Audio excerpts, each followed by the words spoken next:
that's how you put bushes in. So basically, if you just get them in the vise like that, they literally like fall in. I don't know why I didn't do that the first time around. I cut them out of here, so I did that. And obviously I cut this one to get it out, and I got a bit keen. I got a bit keen there, so I'm hoping this doesn't come around and bite me in the ass in a later date. I'm a bit on the fence whether I should have put stock ones in or not, but we're done now. I'm gonna put this on there, and then that can go in the car, finally. This video is gonna be a bit jumbled up, but you know, I've got to do boring stuff like this, that just like put the wire wheel on every single one of these. These are Infinas, by the way, so they've been sat for a couple of days. Everything should be loose on there. Oh my God, I'm spilling it everywhere. Yeah, basically gonna get this and go over all these. Now there is over 120 bolts in there, so you know, it's something that needs to be done. I'm not looking forward to it, but yeah, I'm just gonna put that in there. One of the things I have to do.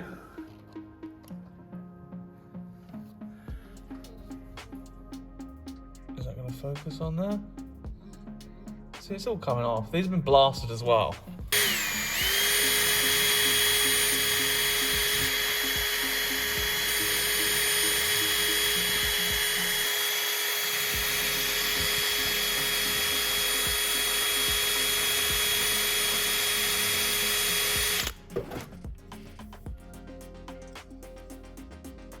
That's gonna take so long, man. So yeah, these are pretty pitted, but from here, it looks all right, doesn't it? So yeah, I'm gonna do that for about 16 weeks. I don't want to do this. Buying a set of split ring bolts isn't as cheap as you think. So like, there's over 120 here. You're looking at like £1 a bolt, yeah? And I don't want to spend £120 on bolts. That's too much money. There's a random screw in there. I don't know why. That didn't actually take me that long. But, as you can see now, they're all shiny enough. If you get close, you'll see that like they are a bit pitted. Now, these are probably like 30 years old, and they've been blasted and they've been painted, and they've probably corroded before all that. And most importantly, they probably had a coating on them before all of that happened. So driving it through the winter, they won't last terribly long. So basically, I'm gonna put a clear coat of lacquer on it, just to try and preserve what they look like right now, you know what I mean?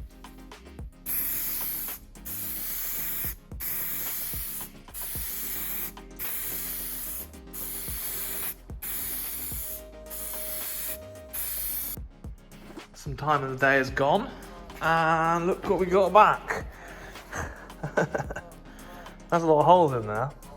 Right, so basically, if you watched the last video, you know that I tried to put these hubs on.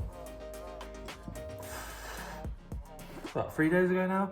Anyway, he gave it the big one, telling me that he was so good at engineering, he's usually bang on, his accuracy is like perfect. And yeah, they didn't line up. So it turns out that 3 of the 4 hubs were drilled correctly. So that was fine, but it was the one that basically he had these jaws on the back of the hub here, and where these ridges are, he had it like against that. And because there's like a slight taper on there, when he grabbed it, it basically like put it like that a bit in his jaws. And yeah, so the last one, he ended up drilling one hole just off. Human error. But from that, he took that last hub and was like, right, I'm gonna drill all the discs now. So when he drilled all the discs, he did it to that one hub, so every disc had one hole that was off. So it was like, what on earth's going on? But they're all there now. There's a lot of holes in there. That should be fine. One of them gets a bit like involved in this other bit, which I don't love.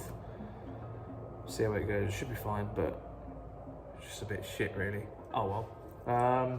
Yeah, now I can finally put them on. So yeah, in order for the wheels to fit, obviously the standard BMW stud pattern is 5x120. Now, when you want to run Japanese spec wheels like 5x114.3, what you're going to need to do is re-drill your disc and your hub. So now it's quite good because I can still run the 5x120 and I can also run the 5x114.3. You see, like, it looks a bit weird because there's holes everywhere, but this is now the 5x114.3 stud pattern. And if you want to go back to the factory one, obviously look, the disc is hub centric to the wheel bearing, so it doesn't matter if it hasn't got the locating pin in, which obviously I can't put in now due to the fact that he's re-drilled it in the wrong position. But I'm not worried, I don't care. If you had studs on this, you'd never have to worry about it. But if you turn it back, where is it? Turn it back this way. There you go, there's your factory holes, and that's 5x120 again. Now, the reason you'd want to do this is because finding a decent pair of BMW E36 specific fitment, which looks good and isn't £1 million in 5x120, literally, they don't exist. They're either too much, they're too skinny, or they just don't look right. So the like Jap sized wheels or Jap style wheels always look loads better on these cars anyway.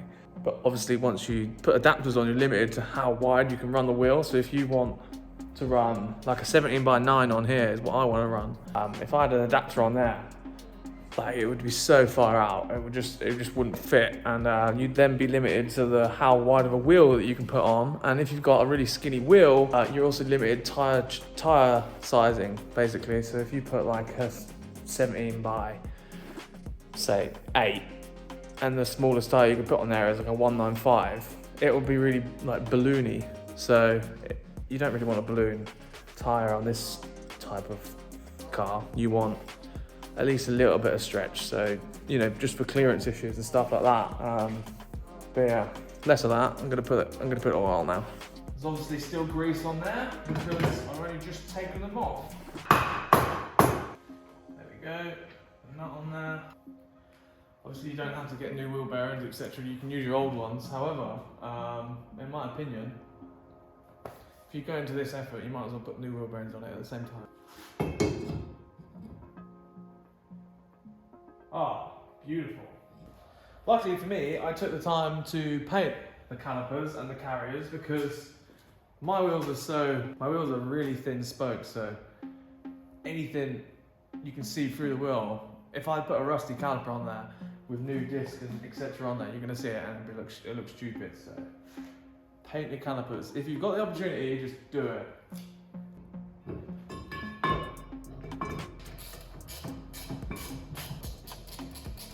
Nice new looking calipers, new pads. Obviously, you want to make sure you've got the right caliper on the right side.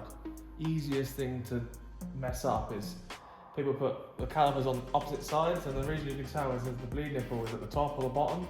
Now, obviously air rises, so when you're bleeding it, you want the air to come out the top. If you had it upside down, you'd never be able to bleed the brakes. So just bear that in mind.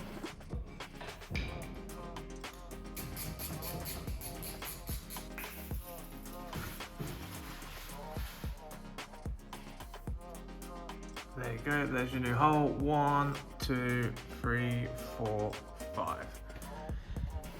That's gonna look really good through the wheel. This, I'm so glad I took the time to paint the caliper.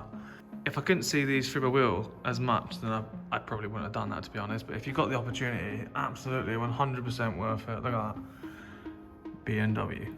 That looks really good. I'm stoked on that. Literally, I've got to put the dust cover on. I'm waiting for one. I've lost mine somehow. I don't know where it's gone, but yeah, that looks really good. I'll move on to the next one. I haven't got them on the car yet, so I'll show you them on the bench. Obviously, it doesn't matter if it's on the car or not, I'll just show you them on the bench. Now, the rear is almost identical to the front. What you'll notice is obviously behind the disc, there is a handbrake shoe here, so this is all for your handbrake. These usually fall to bits.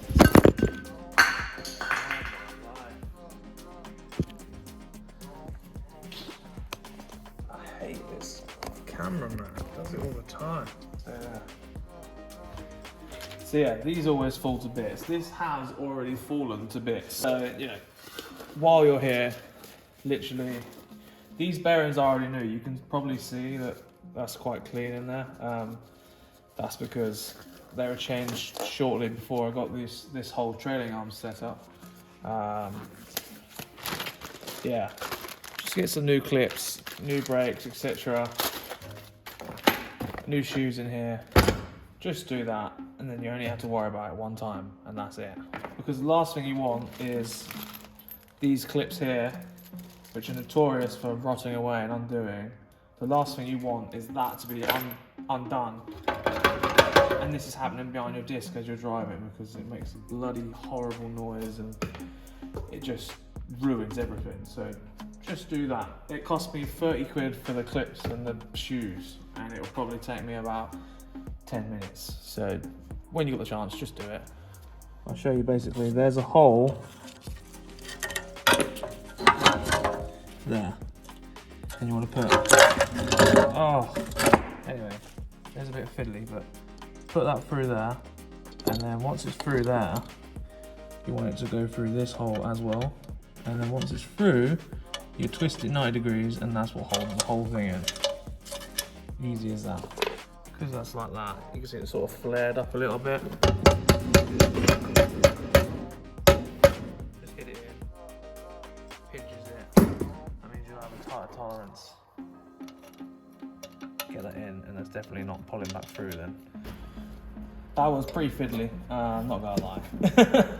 But we got there in the end. Put this last spring on, and hopefully it doesn't explode on me and make me look like an idiot on camera.